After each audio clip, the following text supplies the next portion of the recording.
సామెతల గ్రంథం 19వ అధ్యాయము ఒక నిమిషం.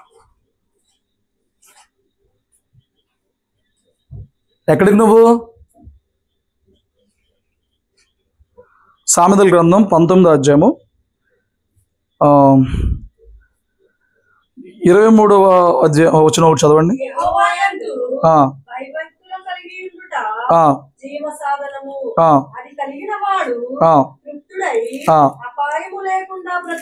ఒకటి అదే చాలండి, నేను చెప్పిన వరకే చదవండి. 29వ అధ్యాయము 25వ వచనం. భయపడుట వలన మనుషులకు ఉరి వచ్చును, యెహోవా యందు నమ్మిక ఉంచువాడు సురక్షితముగా నుండును. ఇక్కడ రెండు విషయాలు మనం ధ్యానించాం, రెండు వచనాలు మనం చూస్తున్నాం. యెహోవా యందు భయభక్తులు కలిగి ఉంటే జీవ సాధనం, అది కలిగిన వాడు తృప్తుడుగా ఉంటాడు, అపాయం లేకుండా ఉంటాడు. యెహోవా యందు భయభక్తులు కలిగి ఉంటే. 29వ అధ్యాయంలో మనం చూస్తే భయపడ్డ వలన మనుషులకు ఉరి వచ్చును. ఏమొచ్చిద్దంట? యెహోవా యందు నమ్మిక ఉంచేవాడు సురక్షితంగా ఉంటాడు, తృప్తుడై ఉంటాడు, సురక్షితంగా ఉంటాడు. ఏమండి? ఉరి వచ్చిద్ది. ఏది బాగుంది?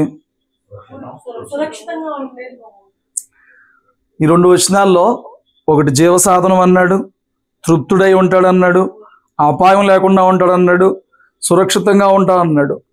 ఒక్క మాట మాత్రం ఊరు వచ్చిద్ది అన్నాడు. సరే, ఇప్పుడు ఈ జీవసాధనానికి, తృప్తికి, అపాయం లేకుండా జీవించడానికి, సురక్షితంగా జీవించడానికి కావాల్సిన భక్తి మనలో ఉందా? ఉరి తెచ్చుకునే భక్తి మనలో ఉందా? లాభం తెచ్చుకునే దానికన్నా కిడి తెచ్చుకునే భక్తి మనలో ఉంది. ఏంటది? భయపడుట వలన మనుషులు ఉరి తెచ్చుకుంటారు. భయపడటం. ఎవరికి భయపడుతున్నావు? దేనికి భయపడుతున్నావు? ఎందుకు భయపడుతున్నావు? మనిషికి భయపడుతున్నావా? దేవుని వాక్యం సెలవిస్తుంది, తన నాసికానందరంలో ఊపిరి కలిగిన మనుషుడిని దేనికి లక్ష్య పెట్టవచ్చు? మీరు వాడికి ఎందుకు భయపడుతున్నారు? నరమాతుడికి ఎందుకు భయపడుతున్నారు? వాళ్ళు మిమ్మల్ని చంపేసి అంతకు మించి ఏమీ చేయలేరు, కానీ నేనైతే మిమ్మల్ని నరకాగ్నిలో కూడా పడేయగలను. వాడు దేహాన్ని చంపిన తర్వాత మీ ఆత్మను వారు ఏమీ చేయలేరు. నేను మీ ఆత్మను కూడా నరకంలో పడవేయగలను కదా. మరి మీరు నాకు భయపడతారా, మీరు మనుషులకు భయపడతారా అని ప్రభు అడిగాడు. నువ్వు మనుషులకు భయపడుతున్నావా? నువ్వు మనుషులకు భయపడాలా, దేవునికి భయపడాలా? దేవునికి భయపడేవాడు మనుషులకు భయపడాల్సిన అవసరం ఉందా? లేదు. లోబడవచ్చు కానీ భయపడాల్సిన అవసరం లేదు. వాళ్ళు బెదిరింపులకు కానీ, మనుషుల బెదిరింపులకు కానీ, మనుషుల పన్నాగాలకు కానీ, మనుషుల లేకపోతే ప్రయత్నాలకు కానీ, మనుషుల ఏమంటే ఎన్నమాల చేసే గుడిపుటానికి కానీ నువ్వు భయపడాల్సిన అవసరం లేదు. భయపడితేనే ఊరు వచ్చిద్దంట. భయపడడం వల్లనే ఊరు వచ్చిద్దని చెప్తున్నాడు. యెహోవా యందు భయభక్తులు కలిగి ఉంటే, దేవుని యందు భయభక్తులు కలిగి ఉంటే వాడికంట భయము భక్తి జీవ సాధనం. వాడి జీవనానికి కావాల్సిన ఆ సమృద్ధి అంతా, సమకూర్పు అంతా భయభక్తుల్లోనే ఉంది. వాడు తృప్తుడుగా ఉంటాడంట, అపాయం ఏమీ వాడికి రాదంట. ఎలా ఉంటుందంట? మరి నీ జీవితంలో తృప్తి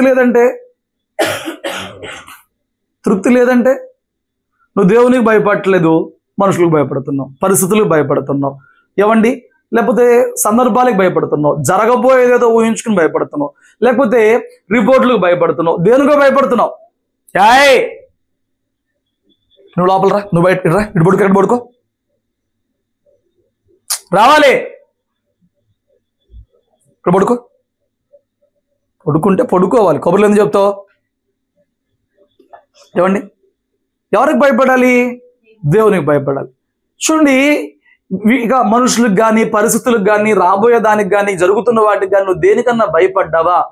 భయము మనల్ని శాతకాని వాళ్ళగా చేస్తుంది. శ్రమ మనం కృంగిపోతే శాతకాని మన భయము నిన్ను ప్రార్థించకుండా చేస్తుంది. భయము నిన్ను ఆలోచించకుండా చేస్తుంది. భయము ఏమండి, ఉపాయం ఉన్న చోటు కూడా అపాయంలో పడిపోయేలా చేస్తుంది. భయం ఉన్నోడు ఉపాయం ఎక్కడి నుంచి వచ్చింది? రాదు. ఈ రాత్రి నేను అంటున్నాను, నీలో ఉన్న భయానికి మూలం ఏంటో నువ్వు గుర్తించాలి. నీలో అసలు భయం ఎందుకు పుడుతుంది? దేనికి పుడుతుంది? వేటికి పుడుతుంది? మీకు తెలుసా, దేవుడు మనిషిని దేనికైనా కానీ భయపడేలాగా చేయలేదు. దేవుడు మనిషిని చేసినప్పుడు తన పోలికలో, తన రూపంలో, ఏమండి, తన జీవంతో చేసిన వాడిగా ఉన్నాడు. మన అందరికీ తెలుసు, దేవుడు దేనికన్నా భయపడతాడా? భయపడ్డు.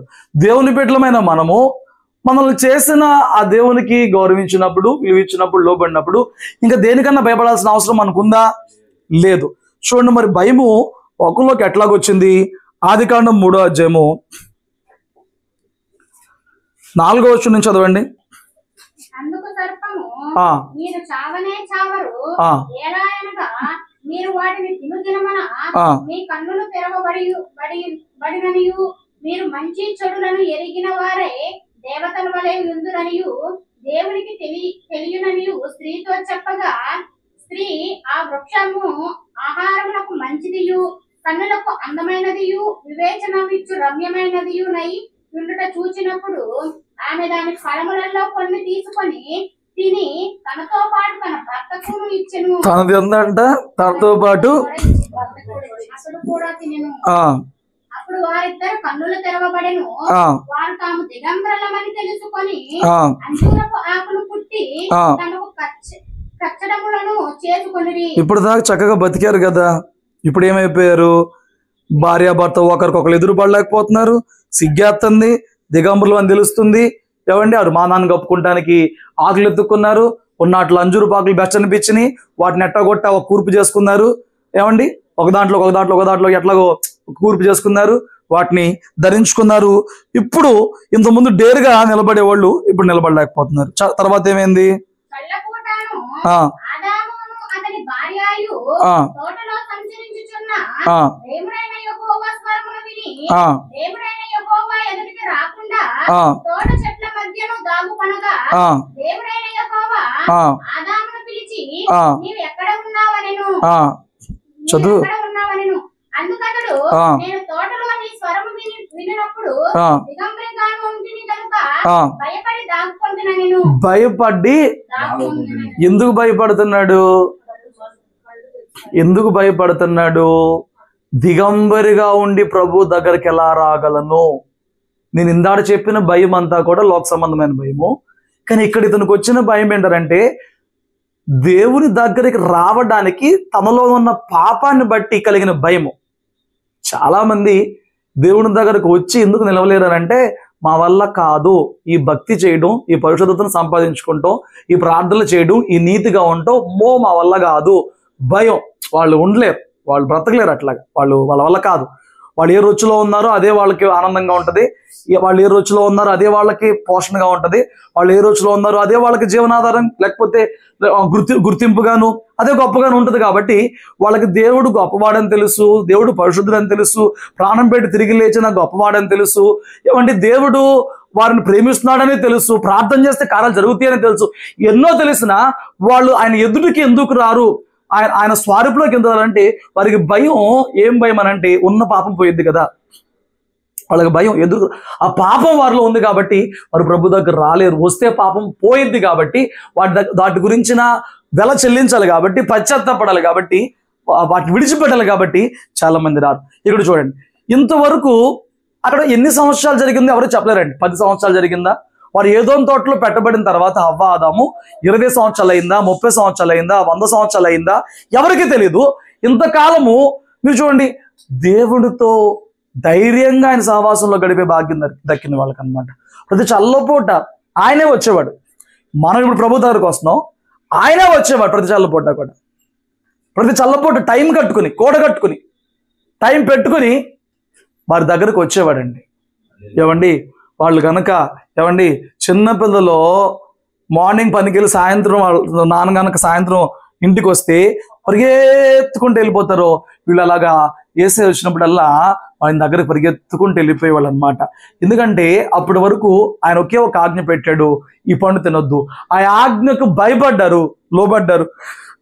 ఆ భయభక్తులు ఉన్నంత వరకు జీవం ఉంది, తృప్తి ఉంది, సురక్షితంగా ఉంది, అన్నీ ఉంది. అవునా కదా? ఆ ఆజ్ఞకు లోబడినంత వరకు అన్నీ ఉన్నాయి, దేవునికి భయపడినంత వరకు అన్నీ ఉన్నాయి. కానీ ఇప్పుడు శోధకుడు వచ్చాడు. శోధకుడు వాడే, సర్పము వాడే, సైతాను వాడే, అపవాది వాడే, దొంగ వాడే, దోచుకునేవాడు వాడే, వాయు సంబంధ అధిపతి అన్ని వాడే. నానా పేర్లు ఉన్నాయి, అంతే తేడా వాడికి. వాడు వచ్చాడు. వాడు వచ్చి ఏమండి చెడగొట్టడానికి ఉన్నంత జ్ఞానం కట్టడానికి బాగు చేయడానికి మనిషికి రాదు. ఎందుకు రాదంటే చెడగొట్టడానికి ఉపయోగించే జ్ఞానం సాతాను గడిది. కూడబెట్టడానికి కావాల్సిన దేవుడిది, అది పొందుకుంటాం మన వల్ల కాదు. కానీ సాతాన్ది ఫ్రీ, అది ఫ్రీ, ఈజీ కాదు, ఫ్రీ. అది సాతాను గడి ఇచ్చే జ్ఞానం ఫ్రీ అన్నమాట. దేవుడు ఇచ్చేది మాత్రం పొందుకోవాలి, ఆయన దగ్గర గడపాలి, నలగొట్టుకోవాలి, మార్చుకోవాలి, వదులుకోవాలి, సరి చేసుకోవాలి. దేవుడు ఇచ్చే జ్ఞానం కష్టం, సంపాదించుకోవడం చాలా కష్టం. కానీ సాతాను గడి ఇచ్చేది ఫ్రీ అన్నమాట. ఏంటి ఫ్రీ? కూలగొట్టేస్తాం, నాశనం చేసేస్తాం, విడగొట్టేస్తాం, పాడు చేసేస్తాం, ఫ్రీ. వాడు వచ్చాడు. ఇప్పుడు దేవునికి మనిషికి మధ్య ఉన్న సంబంధాన్ని వేరు చేయాలి, దేవునికి మనిషికి మధ్య ఉన్న ఆ అనుబంధాన్ని పాడు చేయాలి. ఎలా? వాడికి తెలిసిన టెక్నిక్లు ఎవరికి తెలుసండి? వాడు అప్పటికే ఎన్నో దినాలు హవ్వతో సహవాసం చేశాడు. వన్ ఫైన్ డే వచ్చి అంటున్నాడు, ఎన్నో రోజుల నుంచి చూస్తున్నాను, మన ఇద్దరం ఫ్రెండ్స్ కదా, నాకు ఈ విషయం చెప్పవేండి, నువ్వు ఏంటి అన్ని పళ్ళు తింటావు, నేను బాగా గమనించాను నిన్ను. నీకెందుకు గమనించాలి? ఒకటి జీవితం నువ్వు గమనిస్తున్నావంటే ఏదో చేద్దామనే, ముంచుదామనే. ఏమండి నేను బాగా గమనిస్తున్నాను నిన్ను అని చెప్పిన అడిగింది. అవునా, నన్ను అంత అబ్జర్వ్ చేసావా? అవును, మేము అన్ని పళ్ళు తింటాం, ఈ పళ్ళు తిన్నాం. ఎందుకు తినొద్దు? ఇది ఒకటి తినొద్దు. అవును, మేము తిన కూడా చచ్చిపోతాం. తింటే అప్పుడు మొదలెట్టింది అనమాట కథా స్క్రీన్ ప్లే దర్శకత్వం. ఏంటంట, మీరు చావనే చావరు. సాతాను గాడు ఏది చూపించినా మనకి నువ్వు ఇది చేయి ఏం కాదని చెప్తాడండి. సాతాను గాడు చెప్తాడా నువ్వు ఇది చేస్తే ఏదన్నా అయిపోతావు అని చెప్తాడా? చెప్పడండి. సాతాను గాడు లిమిట్లెస్ గా జీవించు, బౌండరీ లేకుండా జీవించు, హద్దు లేకుండా జీవించు, నియమం లేకుండా జీవించు, కట్టడ లేకుండా జీవించు, నిబంధన లేకుండా జీవించు. వాడు నేర్పించే బోధ అదే.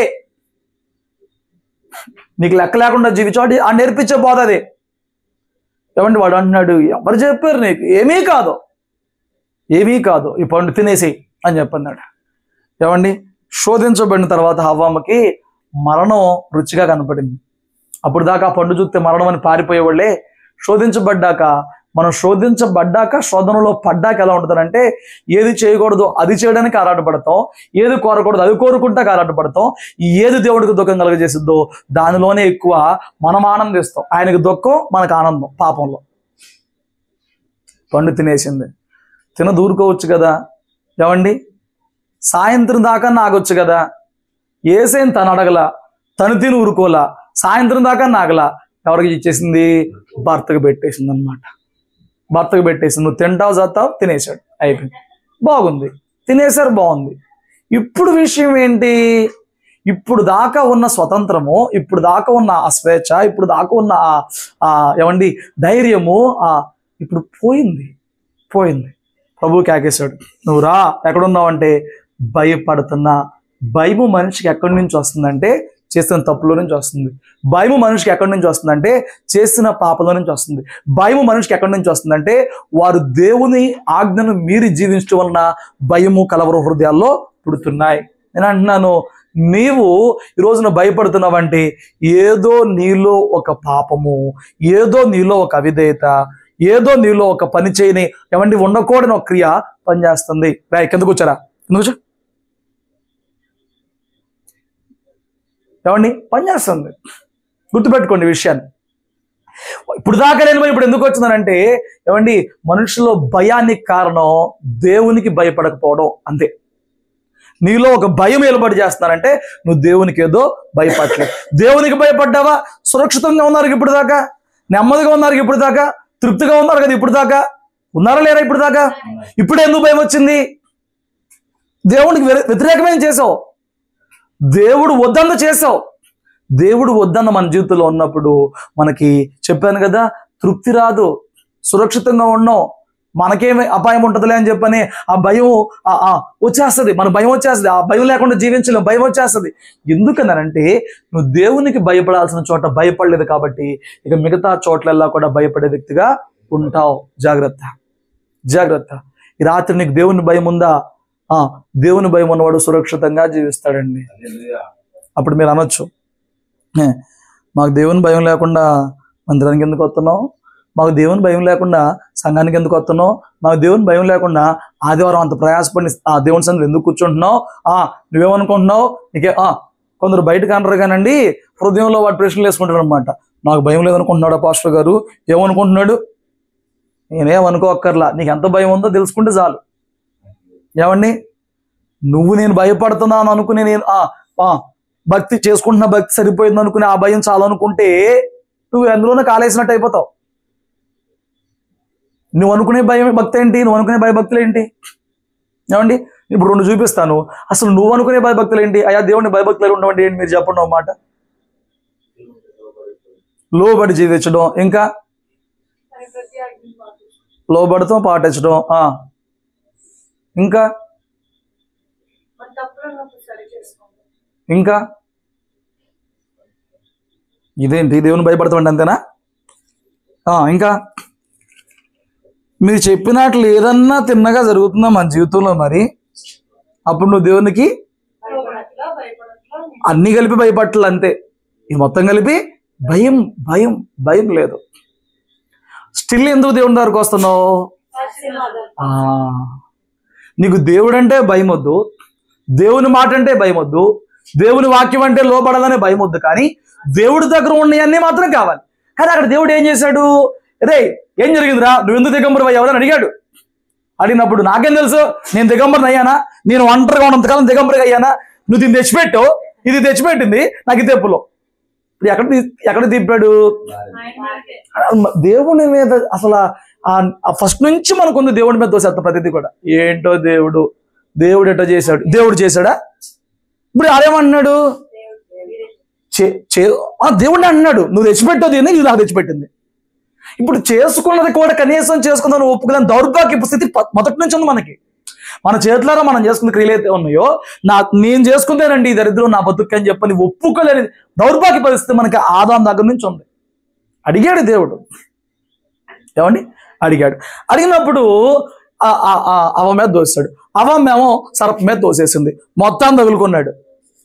అప్పుడు ఏమండి, నీకు ఏ ఆశీర్వాదం అయితే కావాలో, ఇప్పుడు దాకా ఏ తృప్తిలో ఉన్నావో, ఇప్పుడు దాకా ఏ యోగ్యతలో ఉన్నావో దానిలో నుంచి తోసేశాడు.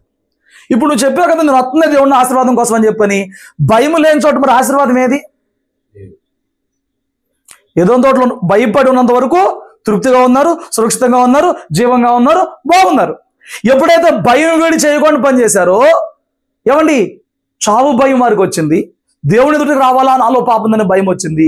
ఉన్న సమృద్ధి పోయింది, ఉన్న జీవం పోయింది, ఉన్న సురక్షితం పోయింది.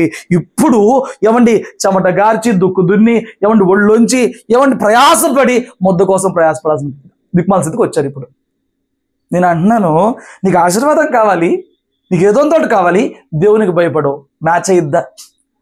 ఇప్పుడు చెప్పండి, నాకు ఆశీర్వాదం వచ్చిందండి అని ఒక స్తోత్రం చెప్పండి. అయినా ఎవడన్నా దీవించబడతారంటే కృప తప్ప అక్కడేమీ లేదు.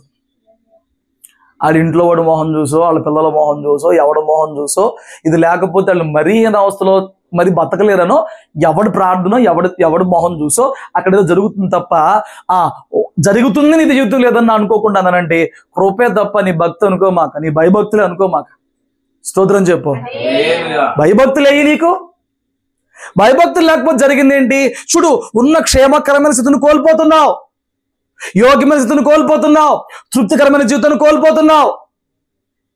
ఏదో తోటలు ఏం తక్కువైందండి చెప్పండి? తృప్తిగా ఉన్నారా? నెమ్మదిగా ఉన్నారా? సురక్షితంగా ఉన్నారా? కాపాడబడ్డారా? వెరీ గుడ్ అనే ఉన్నాయి. ఇప్పుడు త్రోసివేయబడ్డారా? ఎందుకు త్రోసివేయబడ్డావు? ఆయన చెప్పిన మాటకు భయపడక ఆయన వద్దన్న పని నీ జీవితంలో చేసుకుని వెళ్ళావు. కనీసం ఆయన అవకాశం ఇచ్చిన రోజున, ఆయన అడిగిన రోజున నువ్వు ఒప్పుకుంటానికి ముందుకు రాలి. ప్రతి వాళ్ళు సమర్థించుకునేవాళ్ళండి, ఎందుకంటే అదే స్వభావం మనకు ఆ రోజు నుంచి ఈ రోజు వరకు సమర్థించుకోవడమే. ఎన్ని పరిస్థితుల్లో చేయాల్సి వచ్చిందని అంటే నీ ఎక్స్ప్లెనేషన్ అక్కర్లా. నువ్వు చేసావా అన్నప్పుడు అయ్యా తప్పే ఆ మాట కనీసం వస్తుందా? రాదండి. సమర్థిస్తారు. నేను ఎందుకు చేయాల్సి వచ్చిందంటే నీకేం తెలుసు? నువ్వు ఈ మాట దేవుడి దగ్గర చెప్పు, అప్పుడు ఆదాంలాగా చెప్పు. ఏం పని చేయవండి మనుషుల దగ్గర, నీకేం తెలుసా నేను ఎందుకు చేశానో. కరెక్టే, ఆ మాట వేసే దగ్గర చెప్పు, ఆదాం చెప్పినట్టు. జాగ్రత్త. దేవుని ఎందుకు భయభక్తులు కలిగి ఉంటావు నువ్వు నేర్చుకో. ఒకసారి ఆదికాండం 22వ మొదటి మాటలు కొన్ని చదవండి. కొన్ని అన్నప్పుడు మీరు ఆపేదాకా వెళ్ళాలి, వచ్చిన దగ్గర ఆగాలి. దేవుడు అబ్రహామును పరిశోధించెను, ఎట్లనగా ఆయన అబ్రహాము అని పిలువగా అతడు చిత్తము ప్రభువా అనెను. అప్పుడు అప్పుడు ఆయన ఆ, నీకు ఒక్కడై ఉన్న నీ కుమారుణ్ణి ఆ, అనగా ఆ, నీవు ప్రేమించి ఇస్సాకును తీసుకొని ఆ, మోరియా దేశమునకు వెళ్ళి ఆ, అక్కడ నేను నీతో చెప్పబోవు పర్వతముల్లో ఒకదాని మీద ఆ, దహనబలిగా అతన్ని అర్పించమని చెప్పాను. ఆ, తెల్లవారినప్పుడు ఆ. అబ్రహాము లేచి తెల్లవారంగానే లేచి గంధ కట్టి వెళ్ళిపోయాడు. మనకి ఇదంతా తెలిసిందే కదా. చాలా జాగ్రత్తనండి, చాలా జాగ్రత్తనండి. ఇప్పుడు అబ్రహాముని దేవుడు పిలిచాడు. అప్పటికే ఆత్మీయ జీవితంలో ఎన్నో దశలు అబ్రహాం చూశాడు. చూసిన తర్వాత తనకి 25 ఏళ్ళ పరీక్ష అయిపోయింది, కుమారుడు పుట్టాడు, వాడికి ఒక 20 ఏళ్ళు వచ్చినాయి. ఇప్పటికి దగ్గర దేవుని నెరిగి 40 ఏళ్ళ పైన దేవునితో నడుస్తున్న వాడిగా అబ్రహాము ఉన్నాడు. ఒక సందర్భంలో నువ్వు నిందారితో నడవమన్నాడు, సరి చేసుకున్నాడు, తప్పులైన సరి చేసుకున్నాడు, కొట్టబడ్డాడు, క్షమించబడ్డాడు, మూవ్ ఆన్. ఇప్పుడు 40 సంవత్సరాల పైన దేవునితో నడిచిన వాడిగా ఉన్నాడు. వన్ ఫైన్ డే దేవుడు పిలిచి అంటున్నాడు, నీకు ఒక్కగానొక కుమారుని తీసుకొచ్చి నాకు అర్పించు అన్నాడు. ఇక్కడ ప్రశ్న ఏంటి చూడండి. ఇదే అబ్రహాము ఒక రోజున పిల్లలు లేనప్పుడు, అబ్రహామా నీకు పిల్లలు ఇస్తాను, నేను చెప్పిన మాట వింటావానంటే ఇస్తాడు కాబట్టి, ఆయన ఇస్తాడు కాబట్టి వదులుకుని వచ్చాడు, లోబడి వచ్చాడు. ఆయన వింటున్న వాక్కుని వెంబడించి వచ్చాడు. ఏంటి, నేను చేసే సాక్రిఫైస్కి నాకు ప్రతిఫలం వచ్చిద్ది, నేను చేసే సమర్పణకు నాకు ప్రతిఫలం వచ్చిద్ది అని చెప్పి వచ్చాడు. ఏం వదులుకుని వచ్చాడు? ఇంటి వారిని వదులుకున్నాడు, దేశాన్ని వదులుకున్నాడు, తండ్రి కుటుంబాన్ని వదులుకున్నాడు, ఏమంటే బంధువుల్ని కూడా వదులుకున్నాడు, సొంత ఇల్లు వదులుకున్నాడు, బంధువులు వదులుకున్నాడు, దేశం వదులుకున్నాడు. ఇవన్నీ వదిలేసుకుని వచ్చింది ఎందుకనంటే ఈ కుమారుడు కోసమే, ఇచ్చే సంతానం ఈ కుమారుడు కోసమే. ఇవన్నీ వదిలేసుకుని 25 ఏళ్ళు ప్రయాసపడింది ఈ కుమారుడు కోసమే. అయితే ఏమండి, నీకు నేను ఇచ్చిన పిల్లోడు గొప్ప, నేను గొప్ప? అది ఇక్కడ పరీక్ష. నీకు నేను ఇచ్చిన కుమారుడు గొప్ప, నేను గొప్ప? స్తోత్రం చెప్పండి. ఈ రాత్రి దేవుడు నీకు ఏదైనా చెప్తాడండి. ఏమని? ఇప్పుడు ఉదాహరణ చెప్తున్నా.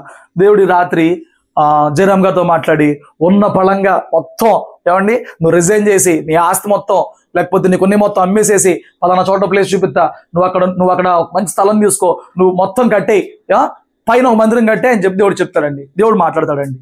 ఉన్న పళంగా చేస్తావా, రిటైర్ ఏదా కాగుతావా?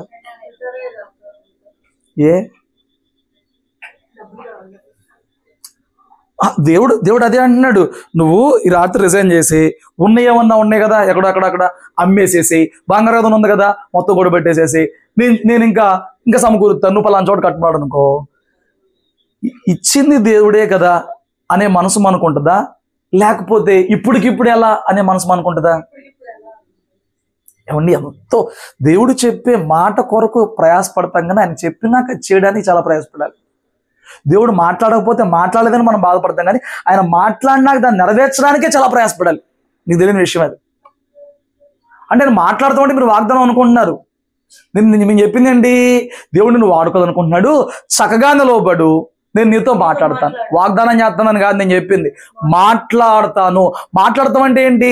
నిన్ను ఎలా ఉపయోగించుకోవాలో నువ్వేం చేయాలో చెప్తాడు. అది చెప్పడం, అది కోరుకుండా చెప్పాలని చెప్పినాక చేయడం చాలా పెద్ద టాస్క్ అది. మరి ఇక్కడ చూడేం అడిగాడు? ఈ కుమారుడు కోసం ఇన్నాళ్ళు ప్రయాసపడితే ఇప్పుడు అడిగాడు ఈ కుమారుడు. ఇప్పుడు అబ్రహాముకి దేవుడు ఎక్కువ, కుమారుడు ఎక్కువ? అబ్రహాంకి ఈ అధ్యాయంలో ఏం జరిగింది? నీకు ఇప్పుడు నీకు ఏది ఎక్కువ? అప్పుడు నువ్వు దేవుని భయభక్తులు కలిగి ఉన్నావా? అంతా ముసుగేనండి, మన దొంగ ముసుగేనండి అంతమంది. ఏమండి, నేను అంటున్నాను, కొంతమంది దేవుడు కానికేసేటప్పుడు ఆ 10 రూపాయలు కూడా చిరిగిపోయిన నోట్లు వేస్తారండి. ఎవడు అడిగాడు నిన్ను ఆ 10 రూపాయలు కానికి ఇవ్వమని? మీరు లెక్కెడుతున్నప్పుడు తగులుతున్నాయా? క్యాష్ రూపాయల చేతిలో కూడా అదే బతుకు. ఆ చిరిగిపోయి అరిగిపోయి, ఏమండి, దానికి మళ్ళీ టేప్ వేసేసేసి ఎక్కడ చెల్లుబాటు కావట్లేదు, కొట్టులో అవన్నీ తెచ్చేస్తున్నారు. ఏమంటే మీరు ఏమైనా ఆయిల్ కొట్టించుకుందాం అని తీసినప్పుడు అక్కడ దెబ్బైపోతున్నాం. అవన్నీ చెల్లుబాటు అవ్వట్లేదు కదా నోట్లో. ఫస్ట్లో దెబ్బ 2-3 సార్లు, ఇక అప్పటి నుంచి ప్రతి నోటు అరగా చూసుకుని ఆ పన్నే పక్కన పెట్టేసేసి మళ్ళీ ఎవరికన్నా మార్చడానికి. నేను అన్నాను, దేవుణ్ణి కానికెత్తున్నావు కదా, ఏమండి, నువ్వు ఇచ్చేదే 10 రూపాయలు, వారం అంతే అంత ఖర్చు పెడతావు, టిఫిన్లకు కావచ్చు, లేదంటే డ్రింకులకు కావచ్చు, స్నాక్స్ కావచ్చు, వాటికి కావచ్చు, వీటికి కావచ్చు. ఎంత ఖర్చు పెడుతున్నావు నువ్వు? వారం ఆఖరులు వేసేది 10 రూపాయలు, ఆ 10 రూపాయలు కూడా చిరిగిపోయిన నోటు. నీకు దేవుడు ఎక్కువ, డబ్బు ఎక్కువ? 10 రూపాయలు కూడా చిరిగిపోయిన నోట్లు వేస్తావా? ఏమండి, నాకు ఒక సంవత్సరం ఎవరో సేవకులు చెప్పినప్పుడు ఇదే మాటకు రోషం వచ్చి, ఏంటి ఇన్నాళ్ళు వచ్చిందా నువ్వు అందరూ రక్షణ పొందిన రోజున వేసే 10 రూపాయలు ఈ రోజుకి వేస్తున్నావా? సంవత్సరంకో 10 రూపాయలు పెంచిన ఈ 10 ఏళ్లలో ఒక 100 రూపాయలు అయ్యేగా అంటే నాకు ఆశ్చర్యం వేసింది. రోజుకి టిఫిన్లకి, తిండికి, ఆటికిటికి ఖర్చు పెడతాం. నువ్వు సంవత్సరానికి ఒక 10 రూపాయలు చొప్పున కానుక పెంచుకుంటూ వచ్చినా ఇప్పుడు ఒక 100 రూపాయలు అయ్యేది కదా అని చెప్పానంటే, నేను అప్పుడు నుంచి వారానికి 10 రూపాయలు పెంచుకుంటూ వచ్చాను. అదే సంవత్సరంకి 10 రూపాయలు పెంచుకుంటూ వచ్చాను అన్నమాట. నాకు అనిపించింది నిజమే కదా, దేవుడు ఇచ్చేది పెరుగుతున్నప్పుడు దేవుడికి ఇచ్చేది పెరగొద్దా అన్నాను. డబ్బన్నా కొంతమంది ఇస్తారండి, డబ్బన్నా కొంతమంది ఇస్తారు. రోజున ఈ కుటుంబంలో రామోమాయం అన్నాడు. రామోమాయకు వాక్యం తెలియదు, రక్షణ తెలియదు, దేవుని ఆశీర్వాదం తెలియదు. భార్య చెప్పిందని కష్టాజతుల్లో 10వ భాగం దేవుడికి ఇస్తాడండి. ఇప్పుడు దేవుడికి విలువ ఇచ్చినట్లేనా కాదా? ఓకే, అయితే అక్కడతోనే అయిపోయిందా? చాలా జాగ్రత్తనండి. భయభక్తులు 2 రకాలండి.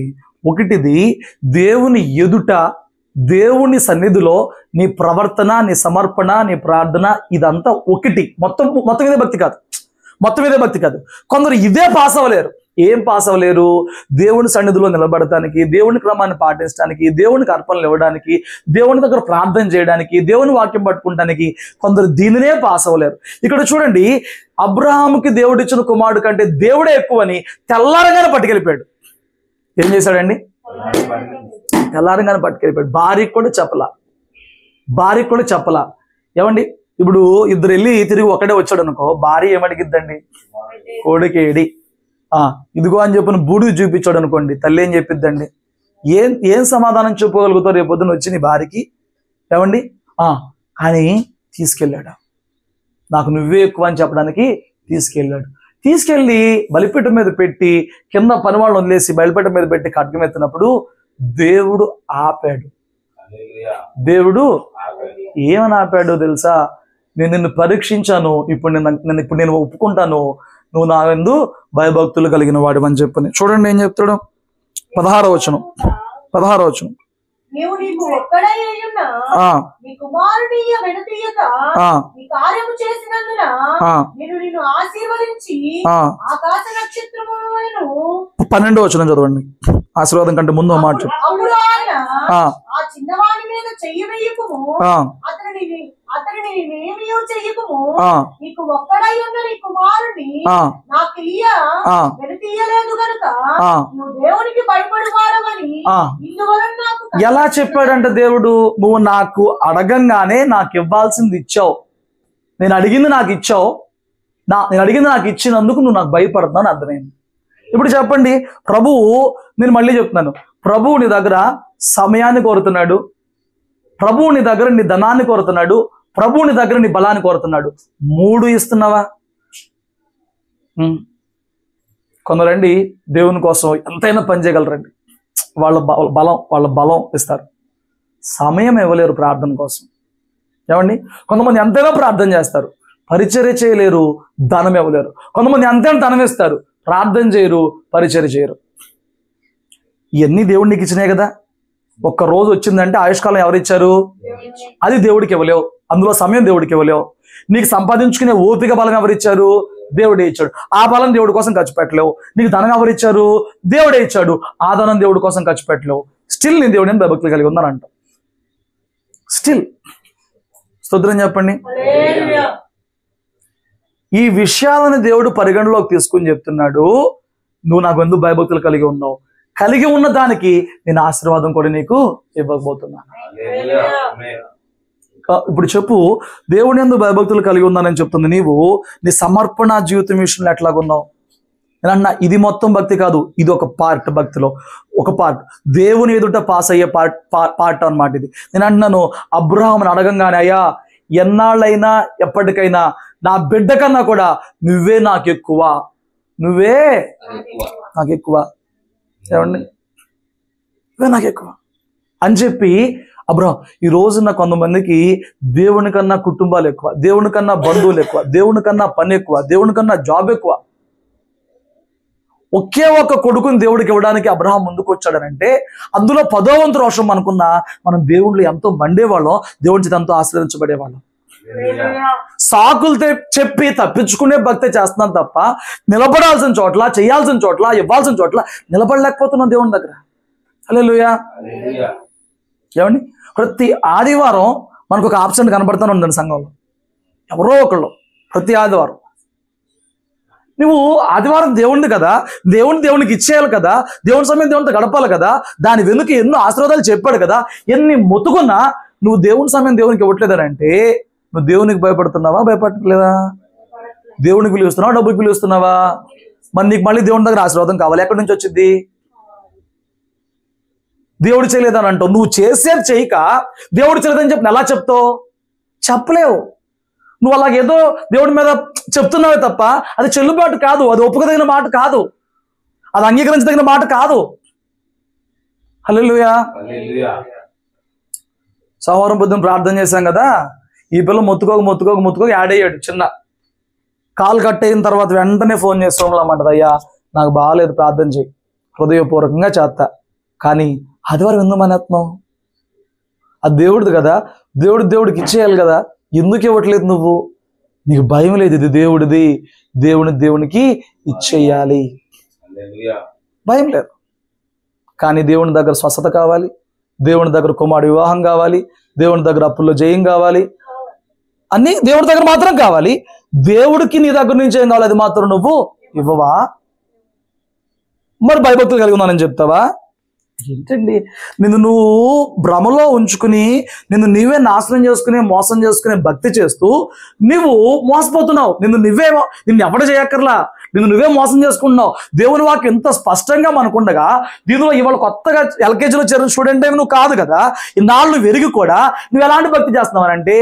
ఉత్త భక్తి, ప్రతిఫలం లేని భక్తి, దేవుడు సాక్ష్యం ఇవ్వలేని భక్తి, భయభక్తులు ఉందని రుజువు పరచలేని భక్తి, ప్రతిఫలం రాని భక్తి చేస్తున్నావు, ప్రతిఫలం కోరుకుంటున్నావు. చేసే భక్తి ప్రతిఫలం రాని భక్తి, కోరుకునేదేమో ప్రతిఫలం. ఏమన్నా అర్థం పర్థం ఉందా? ఏమండి, ఏమన్నా అర్థం పర్థం ఉందా? నేను అంటున్నాను, ఈ విషయాల్లో నువ్వు ఎలాగున్నావో చాలా జాగ్రత్త పడు. కొంతమందికి ఏమో ఏమండి గుప్పిళ్ళు విప్పి గట్టిగా ఇష్టం వచ్చిద్దండి. నేను అడగకపోయినా చాలా మంది కరెక్ట్గా దేవునికి ఇచ్చేస్తాం వచ్చిద్దండి. కొంతమందికి ఏమో గుప్పిళ్ళు ఎప్పుడు రాదు, ప్రార్థన ఎత్తిపెట్టి చేస్తాం వచ్చిద్దండి. కొంతమందికి ప్రార్థన చేస్తాం రాదు, పరిచయం చేస్తాం. వీళ్ళు అనుకుంటారు ఏదో ఒకటి చేస్తానికి వచ్చింది అనుకుంటున్నావు. కాదు. దేవునికి నీ దగ్గర నుంచి కావాల్సిన ప్రతిదీ నువ్వు ఇవ్వాలి. దేవుడు అడుగుతాడు, దేవుడు అంటాడు ఆపేసేసి నువ్వు వెనుక తీయలేదు. చూసావా, ఒకే ఒక కుమారుడిని కూడా ఎత్తానికి వీడు బోతుని కూడా ఉన్నాడు అనే అవకాశం లేదు, అక్కడ ఆప్షన్ లేదు. ఒకే ఒక కుమారుడిని కూడా నాకు ఇస్తానికి వెనకాడలేదు. చూడు, నచ్చావు, నువ్వు నాకు భయపడుతున్నావని నేను నమ్మాను, నేను ఒప్పుకున్నాను, నువ్వు భయపడుతున్నావని పాస్టర్ గారు సాక్ష్యం చెప్పి సరిపోదు. ఎవరు చెప్పాలి దేవునికి భయపడుతుంది? ఆయన చెప్పాలి. హల్లెలూయా. ఒకటి, దేవుని సన్నిధిలో దేవుని ఎదుట సమర్పణలో నీ భయభక్తులు ఏంటో కనబడుతున్నాయి. అర్థమైందా? 2, నీకు భయభక్తులు ఉండేవో లేదా అని తెలియడానికి ఇంకొక విషయం కూడా నేర్పిస్తాను రండి. ఆదికాండం 42వ అధ్యాయంలోనే 18వ వచనం చూడండి. అదే వారిని చూచి నేను దేవునికి భయపడి వాడను, మీరు బ్రతుకున్నట్లు దీన్ని చెయ్యుడి, మీరు యథార్థవంతులైతే మీ సహోదరులో ఒకరిని ఈ చెరసాలలో బంధింపబడవలనని మీరు వెళ్ళి మీ కుటుంబముల కరువు తీర్చుటకు ధాన్యము తీసుకొని పోవుడి, మీ తమ్ముడిని నా యొద్దకు తీసుకొని రండి, అట్లు మీ మాటలు సత్యమైనట్టు కనబడను కనుక మీరు చావని చెప్పి వారట్లా చేసిరి. అప్పుడు వారు నిశ్చయముగా మన సహోదరుని ఎడల మనము చేసిన అపరాధానికి శిక్ష పొందుకుంటున్నాం. అతడు మనల్ని బతిమాలుకున్నప్పుడు వేదన చూసి అందువలన ఈ వేదన మనకు వచ్చునని ఒకరితో ఒకడు చాలండి. చూడండి, చాలా మంది ఏమనుకుంటున్నారంటే నేను మానకుండా మందిరానికి వెళ్తున్నాను, నేను మానకుండా దేవుడిని దశమాగ్యం ఇచ్చేస్తున్నాను, నేను ఎంతో పరిచర్య చేస్తున్నాను, నేను మిగతా ఆరాధనలో పాల్గొంటున్నాను, నేను అంత భయపడుతున్నానో దేవునికి అనుకుంటున్నారండి. ఇది సగమే, ఇది భౌతికమైందే, ఇది మనుషులు గుర్తించదగిందే. కానీ ఇంకొక పార్ట్ ఉంది. నువ్వు నిత్యము వాక్యం వింటున్నావే, ఆ వాక్యం లోకములో ఒక పరిపూర్ణమైన మనిషిగా ఎలా జీవించాలో నేర్పిస్తుంది. ఆ వాక్యం కుటుంబంలో ఎలా జీవించాలో నేర్పిస్తుంది. ఆ వాక్యం భార్యగా ఎలా జీవించాలో, భర్తగా ఎలా జీవించాలో నేర్పిస్తుంది. నీకు దేవుని భయం ఉంటే నీవు మనుషుల పట్ల ఆ వాక్యానుసారంగా జీవిస్తావు. మనుషుల పట్ల ఆ వాక్యానుసారంగా జీవిస్తావు. భక్తి అంటే అనుకుంటున్నారు ఆదివారం తెల్ల బట్టలు కట్టుకుని, ఏమంటే బైబిల్ పట్టుకుని దేవుని దగ్గరికి వెళ్ళి కన్నీరు గాచేసేసి, కానుకలు ఇచ్చేసేసి, సాక్ష్యం చెప్పేస్తే భక్తి అయిపోయింది, ఇంకా 6 రోజులు నా ఇష్టం అనుకుంటున్నారు. భ్రమపడుతున్నావు. భక్తి అంటే అది కాదు. దేవుని ఎదుడు చేసే భక్తి అది.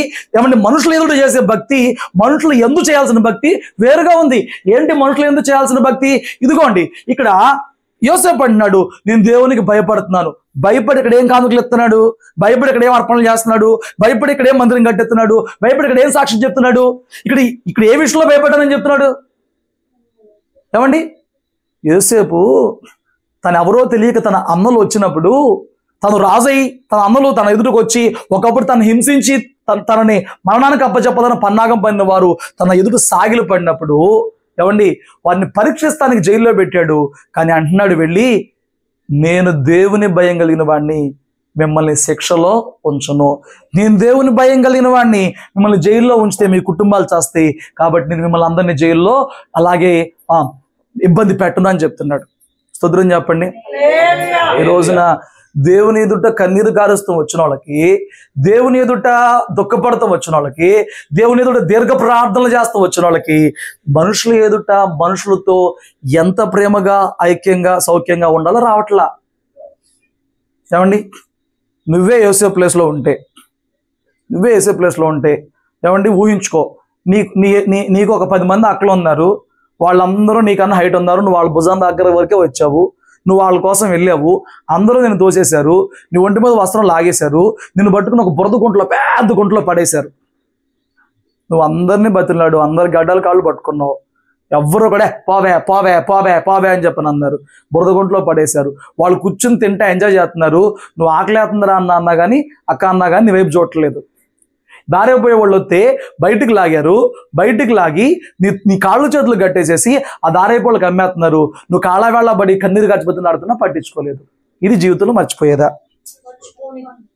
సరే, నువ్వు ఒక రోజున మంచి గవర్నమెంట్ ఆఫీసర్ అయిపోయో, నువ్వు ఆ జిల్లాకి కలెక్టర్ అయ్యో, ఇప్పుడు ఆ రోడ్డు శాంక్షన్లో ఆ ఇల్లు తీసేయమని చెప్పని అన్నారు. మీ అక్కలయే, మీ 10 మంది అక్కలయే, వాళ్ళకి ఏదో రావాలి, ఏదో జరగాలి, నువ్వని తెలియక నీ దగ్గరికి వచ్చారు. రూమ్లో నువ్వు ఉన్నావు, ఆఫీసర్గా 10 మంది అక్కలు ఉన్నారు. 10 మంది వచ్చారు నీ దగ్గరికి, వాళ్ళు దండం పెడుతున్నారు, అమ్మా మీరు ఏదైనా చేయాలని చెప్పని. నువ్వేం చేస్తావు?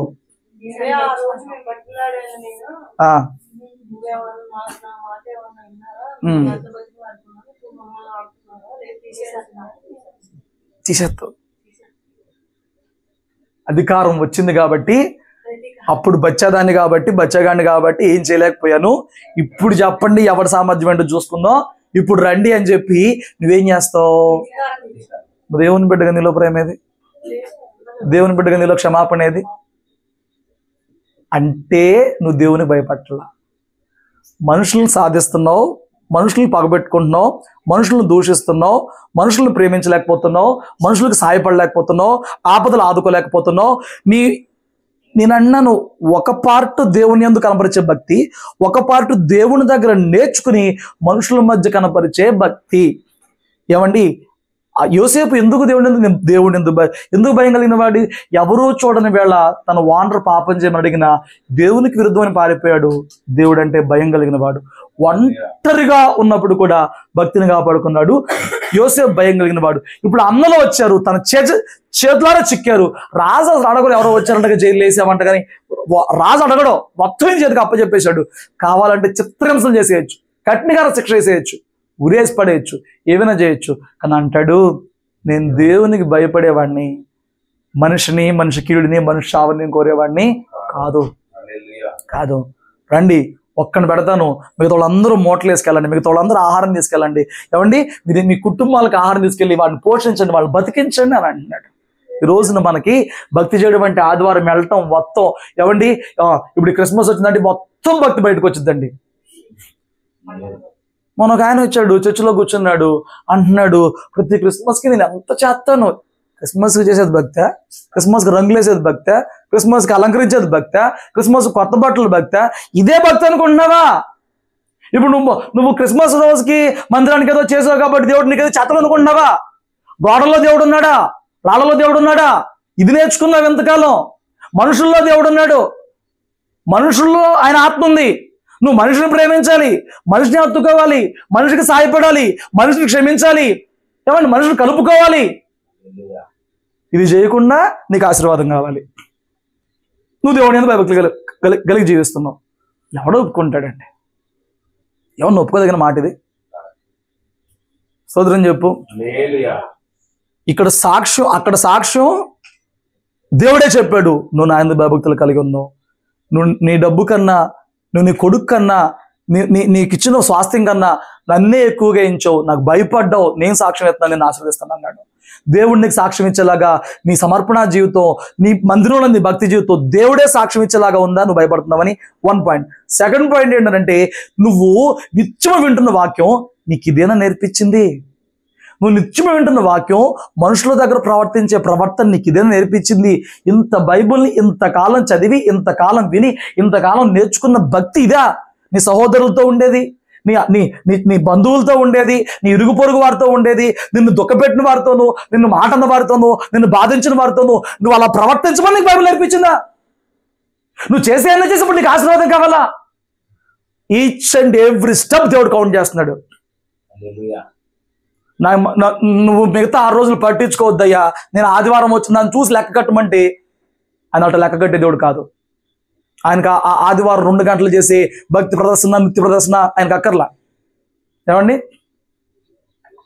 ఏదో ప్రదర్శనలు చేస్తారు కదా, కొండపల్లి బొమ్మల ప్రదర్శన, నృత్య ప్రదర్శన చేస్తారు కదా, ఈ ప్రదర్శనకు పడిపోయి నేను దీవించే దేవుడు కాదు. Every day, every step, every word, every minute కూడా ఆయన కౌంట్ చేస్తున్నాడు, ఎవ్రీ సెకండ్ ఆయన కౌంట్ చేస్తున్నాడు నీ జీవితంలో. ఎంత భయభక్తులు కలిగిన వాడివో ఆ ఎవ్రీ డేలో ఉన్న జీవితాన్ని బట్టి నీ ప్రతిఫలం వచ్చింది. ఇప్పుడు కోరు, నీకు రావాల్సిన ప్రతిఫలం ఎంతది? ఇప్పుడు చెప్పు, నీకు రావాల్సిన, నువ్వేదో నా ప్రభు చేయాలన్నావు కదా, ఇప్పుడు మొత్తం కౌంట్ చేసి దేవుని సన్నిధిలో కనపరిచే భక్తికి, సమర్పణ జీవితంలో ఉండాల్సిన భక్తికి, మనుషుల దగ్గర ప్రవర్తించాల్సిన భక్తికి మొత్తం మూట కట్టి ఇప్పుడు నువ్వు అడుగు, 21 రోజులు ఉపవాసం ఉన్నా కదా ప్రభు, ఏమెత్తావు? అమ్మా 365 రోజులు పెట్టాను, 21 రోజులు ఉపవాసం ఉన్నావు, మిగతా 340 రోజులు ఉన్నాయి చూడు, రా నీ బతికిది. అయ్యా జయరాం గారు, నీ బతికిది. నువ్వు 21 రోజులు ఉపవాసం చేసి నీకు వాగ్దానం ఇవ్వమంటావా? నీకు ఆశీర్వాదం ఇవ్వమంటావా? 21 రోజులు పడిపోయే దేవుడు అనుకున్నావా? నువ్వు 21 రోజులు ఏదో నిష్టగా ఉంటే నిన్ను మెస్ప్రైజ్ అయిపోయావు అనుకుంటున్నావా? అయినా కృప ఉంది, ఏదో దక్కింది, కానీ నీకు ఏం చూసి ప్రతిఫలం ఇవ్వాలి? 21 రోజులు చూసి ప్రతిఫలం ఇవ్వాలా? మిగతా 340 రోజులు జీవితం చూసి ప్రతిఫలం ఇవ్వాలా? నోరు తెరవట్లేదు ఎవరు? 365 రోజులు చూసి ఇవ్వాలా? మరి లెక్క కడితే నీకేం మిగిలిద్ది? ఇటు 340 రోజులు భక్తి ఘనత, ఇటు 20 రోజులు భక్తి, ఏది ఎక్కువ ఉంటుంది, ఏది ఎట్టు ఉంటుంది చెప్పండి? ఈ భక్తి ఇక్కడ ఉంటుందా? నీ భక్తి హీనత ఏమి ఎక్కడ, నీ భక్తి ఏమి అక్కడ ఉందా? నీ భక్తి హీనత పైకి, నీ భక్తి ఇప్పుడు అడుగు ప్రతిఫలం దేవుణ్ణి రాత్రి. ఏంటండి, గుర్తుపెట్టుకో, ఆశీర్వాదం 21 రోజుల్లో రాదు, ఆశీర్వాదం 40 రోజుల్లో రాదు, ఆశీర్వాదం 3 రోజుల ప్రార్థనలో రాదు. ఎందుకని చెప్పాను? ఉపవాస ప్రార్థనలు మనం చెప్పాను, గుర్తుందా? 3 రోజులు ప్రార్థనలు పెట్టుకునేది ఎందుకు? కీడు తప్పించబడటానికి, దేవుని ఉగ్రత చల్లారడానికి, దేవుని కోపం చల్లారడానికి మన ఉపవాసాలు ఎందుకో చెప్పాను, గుర్తుందా? దేవుడు చెబుతాడు, దేవుడు పెట్టమంటాడు. దాని కొరకు 21 రోజులు ఎందుకో చెప్పనా? నువ్వు నీ భక్తిని రీఇన్స్టాల్ చేసుకుంటానికి తప్ప నీకేదో పరలోకపు ఆశీర్వాదంలో ఏమండి నెక్స్ట్ వర్షన్ వస్తానికి కాదు, భక్తిలో నెక్స్ట్ వర్షన్కి వెళ్ళడానికి. నెక్స్ట్ వర్షనే ఆండ్రాయిడ్ 14 నుంచి 15కి వచ్చాం, ఇప్పుడు 15 నుంచి 16కి వెళ్ళిద్ది, వస్తుంది, బీటా వర్షన్ వచ్చేస్తుంది. నెక్స్ట్ వర్షన్కి వెళ్ళడానికి మునుపటి కంటే మెరుగైన, ఎదిగిన, లోతైన భక్తి చేయడానికి 21 రోజులు 40 రోజులు ప్రార్థనలో, 340 రోజులు గెంతులే ఆటలాడు, మనుషుల్ని ఏపుకుని, నేను మనుషుల్ని సాధించు, వేధించు, బాధించు, నా దగ్గర మందిరంలో ఆటలాడు, మనుషుల దగ్గర ఆటలాడు, 21 రోజులు మాత్రం నన్ను కలపమాకండి, ఒక ఇస్తేరు ఒక మదర్ దేశాన్ని మిక్స్ చేసి నాకు ప్రతిఫలం ఇవ్వమని చెప్తున్నాడు. ఎక్కడున్నావు? అజ్ఞానంలో ఉన్నాం. ఈ రాత్రి నేను చెప్తున్న మాటలు ఒకసారి గమనించుకోండి. 34:9 కీర్తనలో ఒక మాట ఉంటుంది.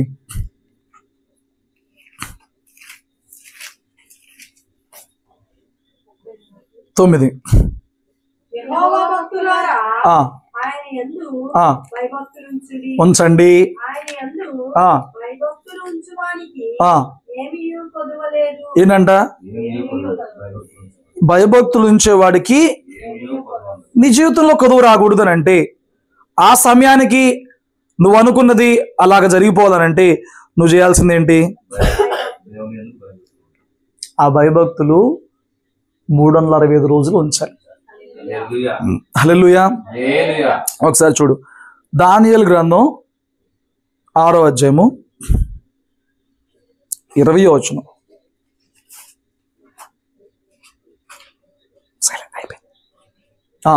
అతడు గృహ దగ్గరకు రాగానే దుఃఖస్వరముతో దానియేలును పిలిచి, జీవము గల దేవుని సేవకుడైన దానియేలు, నిత్యము నీవు సేవించుచున్న నీ దేవుడు నిన్ను రక్షింపగలిగిన. దానియేలు నిత్యము దేవుని సేవిస్తున్నాడంట. ఆ దేవుడు నిన్ను రక్షించగలిగిన. ఎలా సేవిస్తున్నాడంట? 16వ వచనంలో ఏమన్నాడు? అంతటా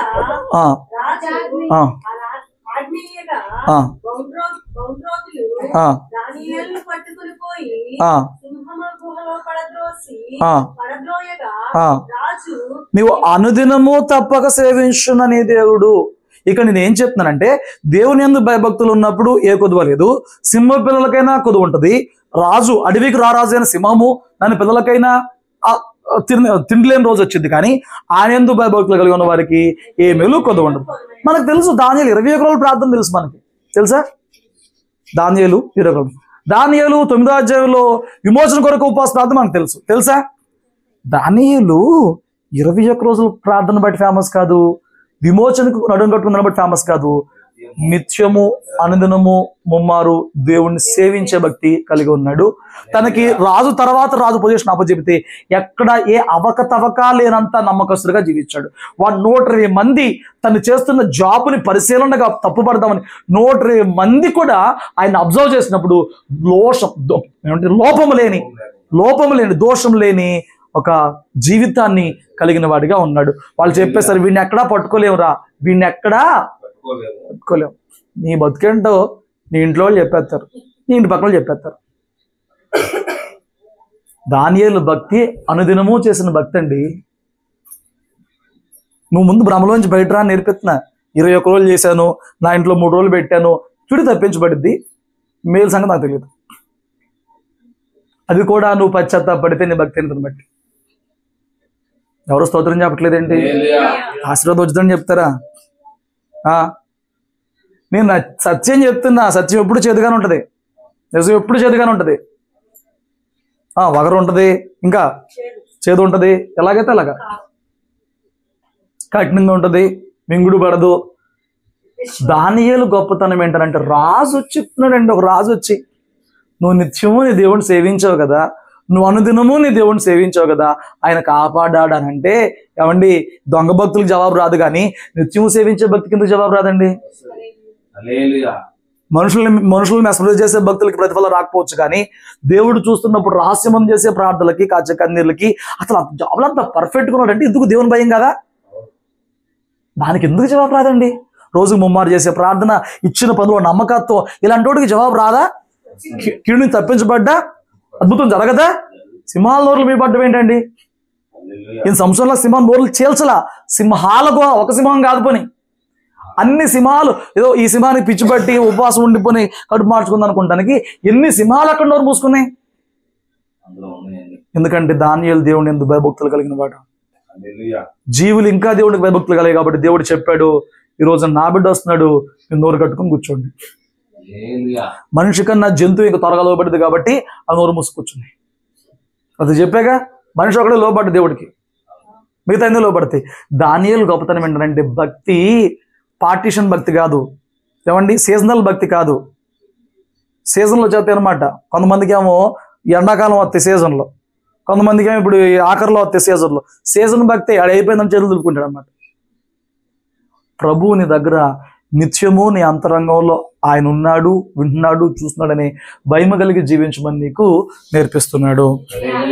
యోబు గ్రంథం 4వ అధ్యాయము 6వ వచనం. నీ భక్తి నీకు ధైర్యము పుట్టింపగా, నీ యథార్థ ప్రవర్తన నీ నిరీక్షణకు ఆధారము కాదు. నువ్వు కనుక ఇలాంటి భక్తి చేస్తుంటే ఈ రోజు నువ్వు దేనికి భయపడుతున్నావు, దానికి భయపడాల్సిన అవసరం లేదు. ఎందుకంటే నీ భక్తి నీ ధైర్యం పుట్టించింది. వాక్యం ఏం చెప్తుంది? భయపడతాం వల్ల ఊరు వచ్చింది. అసలు ఈ భయం ఎందుకు వచ్చింది? మనిషికి భయం దేవుని భయపడినందుకు లోకాన్ని బట్టి భయం వచ్చింది. భయభక్తులు కలిగి ఉన్నందరికీ ఏదో అందులో బాగానే ఉన్నారు. భయం ఎందుకు వచ్చిందంటే దేవుని మాట విననప్పుడు, పాపం చేసినప్పుడు భయం వచ్చింది. ఈ రాత్రి దేవుని వాక్యం స్పష్టంగా చెప్తుంది, నీ భక్తి నీకు ధైర్యం పుట్టించదా? నేను అంటాను, ఫస్ట్ ఈ వాక్యం తీస్తూ నువ్వు ధైర్యమే అంటావు. ఇప్పుడు నువ్వు మొత్తం మూట కట్టి వాక్యాన్ని అంతా పరిశీలన చేసుకుని నువ్వు చెప్పు, నీ భక్తిని ధైర్యం పుట్టిస్తుందా? నాకు భయమే అవుతుంది. ఎంతో చేయగలిగి ఉండి కూడా, చెయ్యాల్సి ఉండి కూడా చేయలేకపోయానే. ముందొచ్చే పరిస్థితులను ఎట్ట ఎదుర్కొంటానో నాకైతే భయం వేస్తుంది. ధైర్యంగా ఉన్న స్తోత్రం చెప్పండి. ఎందుకు లేదు నీకు ధైర్యం? నీ భక్తి సీజనల్ భక్తి, నీ భక్తి ఉద్రేక భక్తి, నీ భక్తి పార్టిషన్ భక్తి, ఎప్పుడో ఒకసారి కేటాయించుకొని చేసే భక్తి. యోబు నిత్యము అలా చేశాడంట. యోబు ఏం చేశాడు? నిత్యము అరుణోదయం లేచి బిడ్డల కోసం నిత్యము అలా చేశాడు. ఇప్పుడు అలాంటి వాడి దగ్గరకు వచ్చి అడుగుతున్నాడు, నీ భక్తిని ధైర్యం పుట్టచ్చుదా? ఎందుకంటే ఉండవు, ఇప్పుడు నిత్యము భక్తి చేశావు కదా. ఏమండి, నిత్యము భక్తి చేసినాడు భయం ఏంటారండి? దేవుడు శిక్షలో పెట్టిన రెట్టింపు ఆశీర్వాదం ఎత్తాడు, యోబుకి ఇచ్చాడు. నిత్యము భయభక్తులు కలిగి ఉన్నాడు. ఇది దేనికి వెనకడాల్సిన అవసరం లేదు. నువ్వు ఎందుకు ఏదో నడిపిస్తున్నావు ప్రభువా, దీని అంతా నన్ను సువర్ణంలాగా మార్చి ఏం చేస్తావు వచ్చి, అదే అప్పచెప్పాడు. నేను నడిచే మార్గం యెహోవాకు తెలుసు. ఏమేమన్నాడు?